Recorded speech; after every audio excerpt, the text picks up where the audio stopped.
Question है, on triangle ABC, D and E are the midpoints of the sides BC and AC respectively. If AD equal to 10.8 cm, BE equal to 14.4 cm, and AD and BE intersect at G at a right angle, then the area of triangle ABC is. Question आपसे कह रहा है कि एक triangle ABC है जिस triangle के दो साइड्स हैं BC और AC और इन दोनों साइड्स के मिड पॉइंट्स हैं D और E। और यदि आपको इस ट्रायंगल के वर्टेक्स से मिड पॉइंट के बीच की दूरी AD की लेंथ दिया हुआ हो 10.8 सेंटीमीटर और दूसरे वर्टेक्स से मिड पॉइंट के बीच की दूरी BE की लेंथ 14.4 सेंटीमीटर दिया हो और AD और BE एक दूसरे को परपेंडिकुलरली इंटरसेक्ट कर रहे हो G पॉइंट पे, तो बताना है कि ट्रायंगल ABC की एरिया क्या होगी।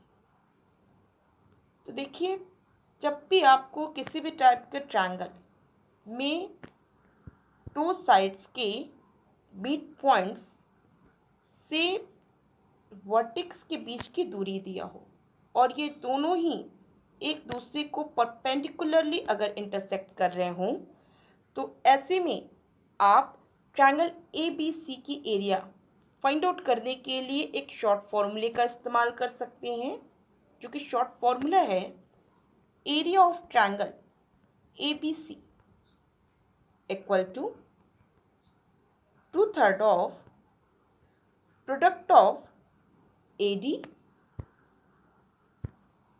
into BE, AD into BE। अब AD और BE की तो वैल्यू आपको ऑलरेडी दे के रखा है, बस आप इसकी वैल्यू पुट कर दीजिए। 2/3 ऑफ AD की लेंथ 10.8 सेंटीमीटर और BE की लेंथ 14.4 सेंटीमीटर। इसे सॉल्व कर देते हैं, 3 से कट लगाएंगे, 4.8 को हम 2 से मल्टीप्लाई करेंगे, मुझे मिल जाएगा वैल्यू 9.6 और 9.6 को 10.8 से मल्टीप्लाई करेंगे तो मुझे मिल जाएगी वैल्यू 103.68, जो कि आपको यहाँ पे फर्स्ट ऑप्शन में दे के रखा है। बहुत ही सिंपल है, इजीली वैल्यू निकल जाएगी। लेकिन ये फॉर्मूला जो कि मैंने अभी आपको शो किया, ये कहाँ से आया है ये भी आपको एक्सप्लेन कर देते हैं, जिससे कि आपको ये फॉर्मूला अच्छे से दिमाग में बैठ जाए। वैसे तो मैंने पिछले वीडियो में काफ़ी डिटेल में इस फॉर्मूले को एक्सप्लेन किया हुआ है, लेकिन फिर भी मैं दोबारा से इस पॉइंट को एक्सप्लेन कर देती हूँ, क्योंकि इस पे बेस्ड आपके एग्ज़ाम में बहुत ज़्यादा क्वेश्चन पूछे जाते हैं। ठीक, देखिए, आपको ट्रायंगल ABC में BC साइड का मिड पॉइंट D दिया है और AC साइड का मिड पॉइंट E दिया है। तो जस्ट इस पॉइंट को पढ़ के ही आप समझ गए होंगे कि ट्रायंगल CET, ये ट्रायंगल सिमिलर होगा ट्रायंगल CAB का। यहाँ किसी को डाउट नहीं होगा, काफ़ी डिटेल में मैंने इस पॉइंट्स को ट्रायंगल के सीरीज में एक्सप्लेन किया गया।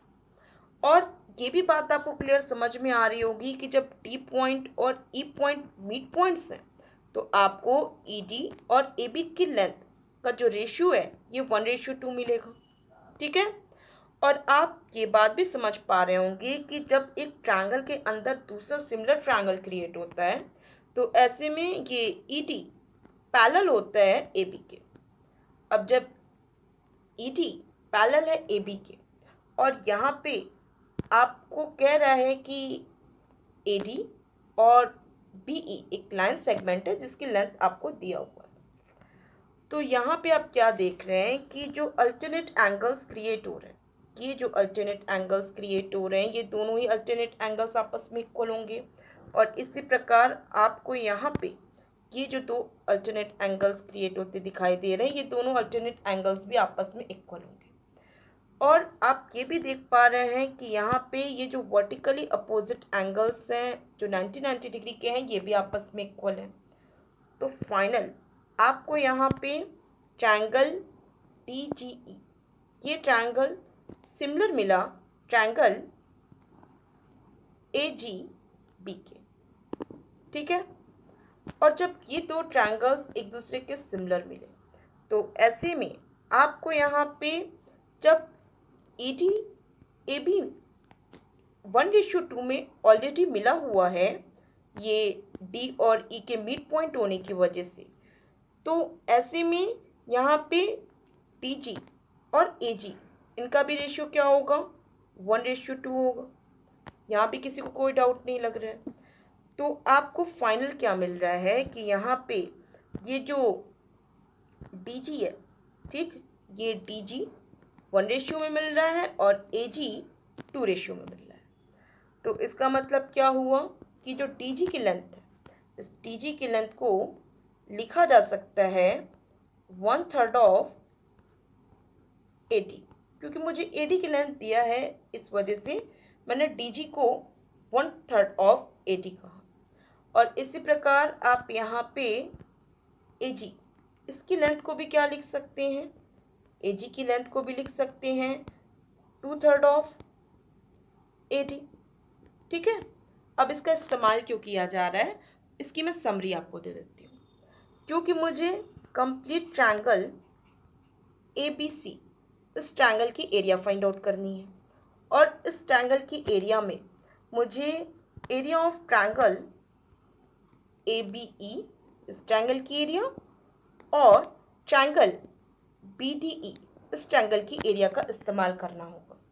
तो जब ये दोनों ही ट्रायंगल्स की एरिया मुझे चाहेगी तो आप जान रहे हैं ट्रायंगल की एरिया के लिए फॉर्मूला क्या होता है, 1/2 इंटू बेस इंटू हाइट होता है, जिसमें बेस का काम बी ई करेगा जिसकी लेंथ दी हुई है, और हाइट का काम करेगा इस ट्रायंगल के लिए ए जी और इस ट्रायंगल के लिए डी जी, जो कि दोनों को मैं ए डी के रूप में कन्वर्ट कर ली, तो जिससे कि मैं ईजिली यहाँ पे ये दोनों ही ट्रायंगल्स की एरिया फाइंड आउट कर सकती हूँ।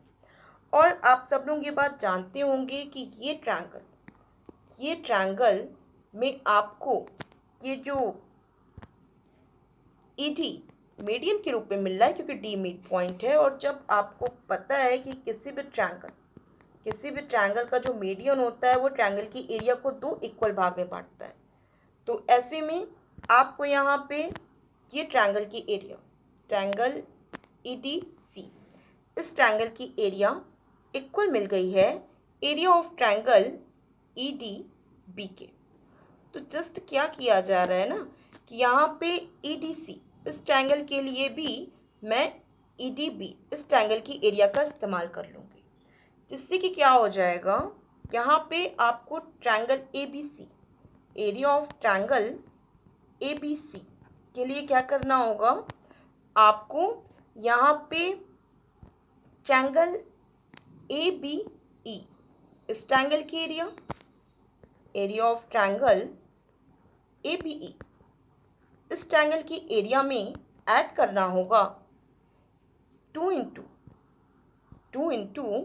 Area of triangle B D E को, क्योंकि बी डी ई इक्वल है ई डी सी के, तो इस वजह से मैंने क्या किया, ये कंप्लीट ट्रायंगल की एरिया के लिए लिख दिया 2 इंटू एरिया ऑफ ट्रायंगल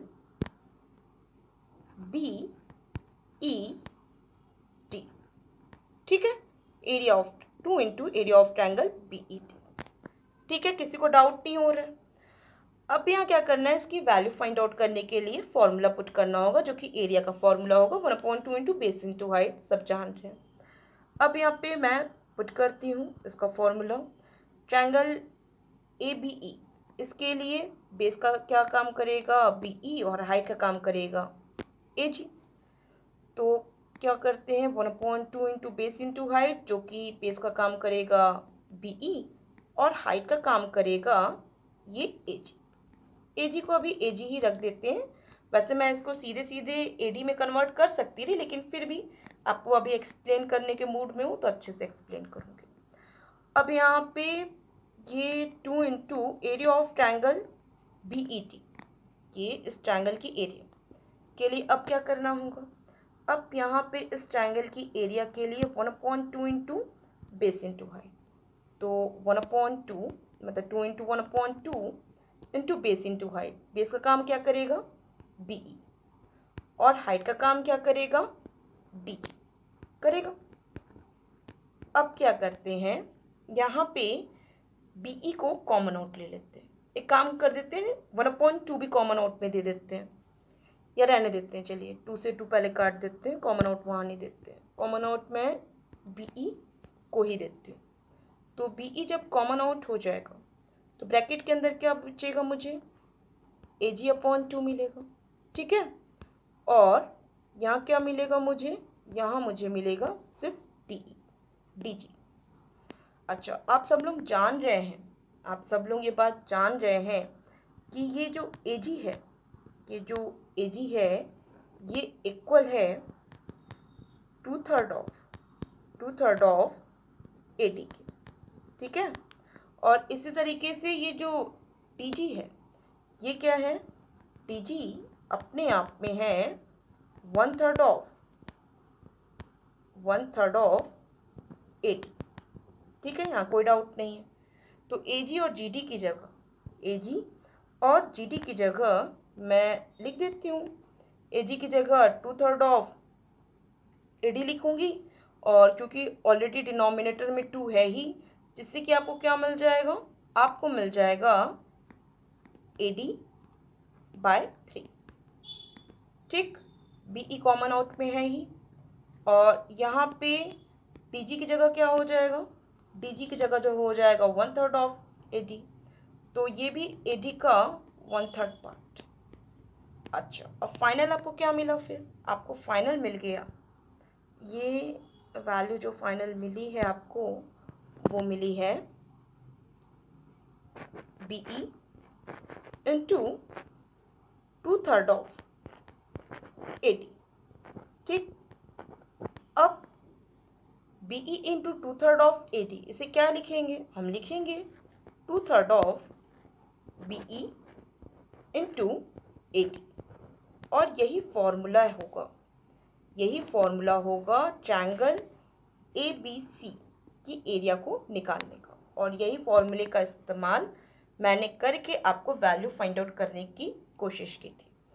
तो आप समझ चुके हैं, किसी भी ट्रायंगल के 2 साइड्स के जब मिड पॉइंट दिए हों, ठीक है, और इस तरीके से आपको यहाँ पे मिड पॉइंट और वर्टेक्स के बीच की दूरी, और यहाँ भी मिड पॉइंट और वर्टेक्स के बीच की दूरी दिया हो, और ये दोनों ही जो लाइन सेगमेंट AD और BE हैं, जिसकी वैल्यूज दी गई है, ये दोनों ही एक दूसरे को जब परपेंडिकुलरली इंटरसेक्ट करते हों, तो आप यहाँ पे ट्रायंगल ABC की एरिया के लिए सीधे सीधे फॉर्मूला अप्लाई कर सकते हैं। 2/3 of AD means product of AD into BE, AD into BE। Clear है? कोई डाउट नहीं है। ये हो गई value area of triangle ABC की। क्लियर है? और मैं उम्मीद कर रही हूँ कि जब ये क्वेश्चन आपके एग्ज़ाम में आएगा तो आप शॉर्ट फॉर्मूले का इस्तेमाल करेंगे, क्योंकि आपके पास समय की कमी होती है। आपको कंसेप्ट समझना ज़रूरी था, क्योंकि कंसेप्ट जब क्लियर होता है तो क्वेश्चन कुछ डिफरेंट टाइप का भी आए तो आप इजीली उसे डील कर पाते हैं, ठीक है। तो मैं उम्मीद कर रही हूँ कि ये फॉर्मूला आप सबको लर्न रहेगा। कोई डाउट लगता है तो आप मुझे कमेंट बॉक्स में दीजिए। काफ़ी डिटेल में मैंने एक्सप्लेन किया है, लेकिन फिर भी आपको अगर डाउट लगता है तो आप मुझे ज़रूर से कमेंट बॉक्स में दीजिएगा, मैं क्लियर करूँगी। अब मैं नेक्स्ट क्वेश्चन पे चल रही हूँ।